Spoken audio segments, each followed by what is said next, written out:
અખિલ આંજણા કેળવણી મંડળ સંચાલિત આદર્શ શૈક્ષણિક સંકુલ વિસનગર ખાતે આજ રોજ કેળવણી મંડળના હોદ્દેદારોશ્રીઓની ઉપસ્થિતિમાં સંકલ્પ પ્રાર્થના સભાનું આયોજન કરવામાં આવ્યું હતું, જેમાં આદર્શ છાત્રાલયમાં રહીને ધોરણ 9માં અભ્યાસ કરતો વિદ્યાર્થી ચૌધરી ક્રિશ વિજયભાઈ તારીખ 27 ફેબ્રુઆરી 2026ના રોજ છાત્રાલયમાંથી ઘરે જવા નીકળેલ પરંતુ આજ દિન સુધી પોતાના ઘરે પરત ફરેલ નથી. સંસ્થા દ્વારા, પોલીસ દ્વારા, તેના પરિવાર તથા સગા સંબંધીઓ દ્વારા તથા સોશિયલ મીડિયા અને સામાજિક વ્યક્તિઓ દ્વારા ઘણી શોધખોળ કરેલ, પણ આજ દિન સુધી કોઈ ભાળ મળેલ નથી.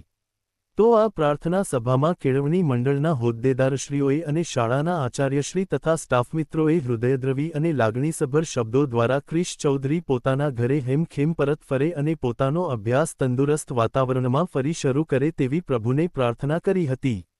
સમગ્ર શાળાના વિદ્યાર્થીઓએ પણ આ સંકલ્પ પ્રાર્થના સભામાં ક્રિશ ચૌધરી જ્યાં હોય ત્યાં સ્વસ્થ અને સલામત હોય તથા ભગવાન તેને પોતાના ઘરે પરત ફરવાની સદ્બુદ્ધિ આપે એવી સામૂહિક પ્રાર્થના કરી હતી.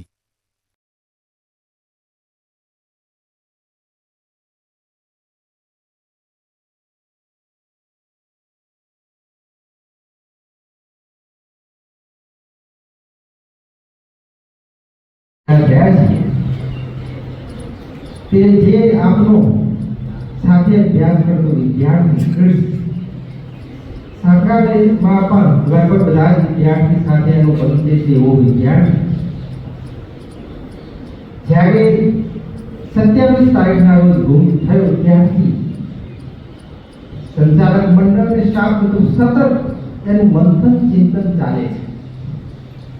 એમાં તમે પણ એ મંથન ચિંતનમાં સહભાગી થઈ શકો અથવા એને શોધવામાં તમે પણ કોઈ સહયોગ આપી શકો, એના માટે આજે પ્રાર્થના સંકલ્પ અહીં રાખવામાં આવે છે.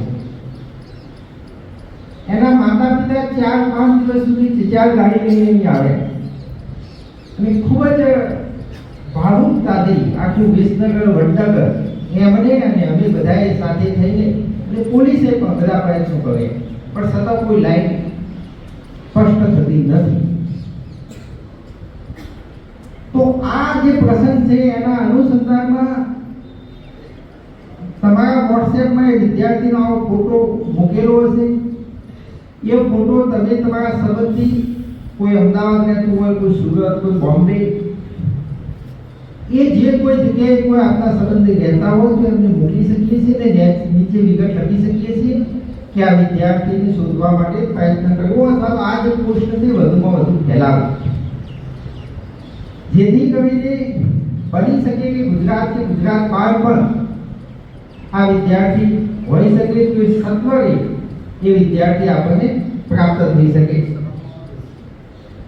હવે આ કોઈ પણ ઘટના જ્યારે બનતી હોય છે મિત્રો, સાથે સાથે આપણે બોધપાઠ લેવાનો હોય છે.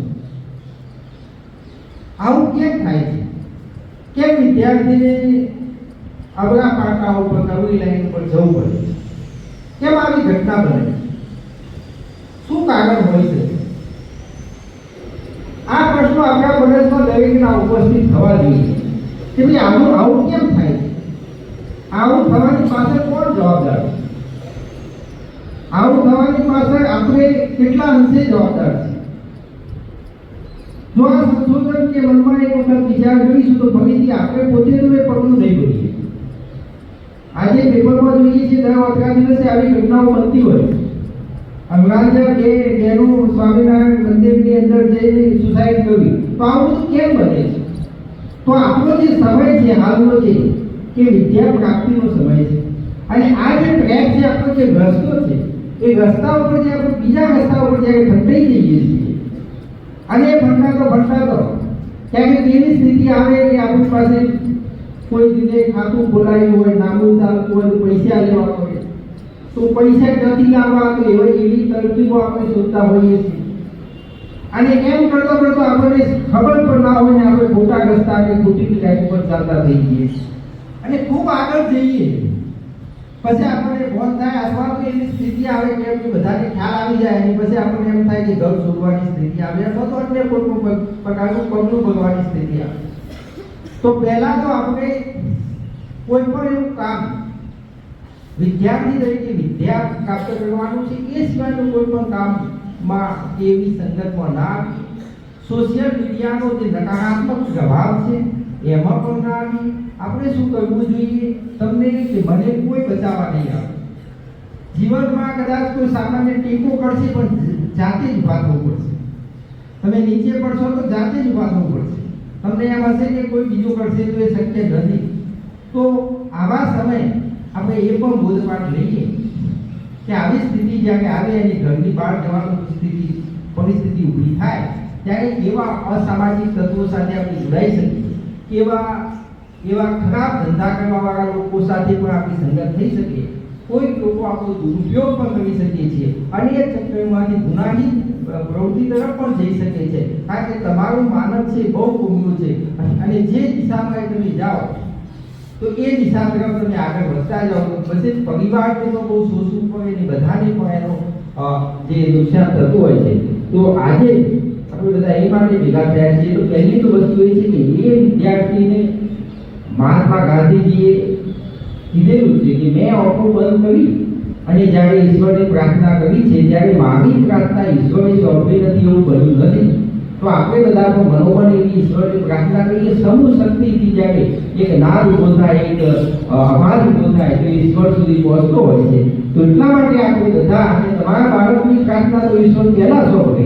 એટલે આપણે આજે ઘરે જઈને પણ મનોબળ એક એવી પ્રાર્થના કરીએ કે જેથી સદગુણે આ બાળક છે જો હોય તો સ્વસ્થ રહે અને ઝડપથી જલ્દીથી એ પોતાના ઘરે પરત ફરે એ માટેની આજની પ્રાર્થના સભા છે. Thank you. આભાર. આચાર્યશ્રી, સ્ટાફ મિત્રો તથા વિદ્યાર્થી વાલા વિદ્યાર્થી ભાઈ બહેનો, આપણો પરિવારનો આપણી સાથે અભ્યાસ કરતો અને આપણી સ્કૂલની અંદર રમતો કૂદતો અને છાત્રાલયની અંદર રહેતો વિદ્યાર્થી 14 દિવસથી આપણી વચ્ચે નથી અને પોલીસ ફરિયાદ થઈ. આજનું મીડિયામાં મોબાઈલ એવું સાધન છે જેના દ્વારા ઘણા બધા મેસેજો જુદા જુદા ગ્રુપમાં મૂક્યા પણ પોલીસની કોઈ માહિતી મળતી નથી. એટલે અમે આ પ્રાર્થનાનું એ માટે વિચાર્યું છે કે આ પ્રાર્થનામાં શું તાકાત છે એની સામાન્ય વાત કરું.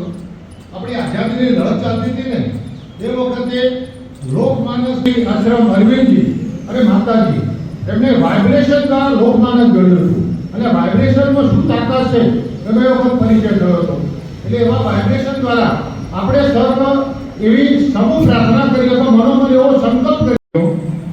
આચાર્યશ્રી, સ્ટાફ મિત્રો તથા વિદ્યાર્થી વાલા વિદ્યાર્થી ભાઈ બહેનો, આપણો પરિવારનો આપણી સાથે અભ્યાસ કરતો અને આપણી સ્કૂલની અંદર રમતો કૂદતો અને છાત્રાલયની અંદર રહેતો વિદ્યાર્થી 14 દિવસથી આપણી વચ્ચે નથી અને પોલીસ ફરિયાદ થઈ.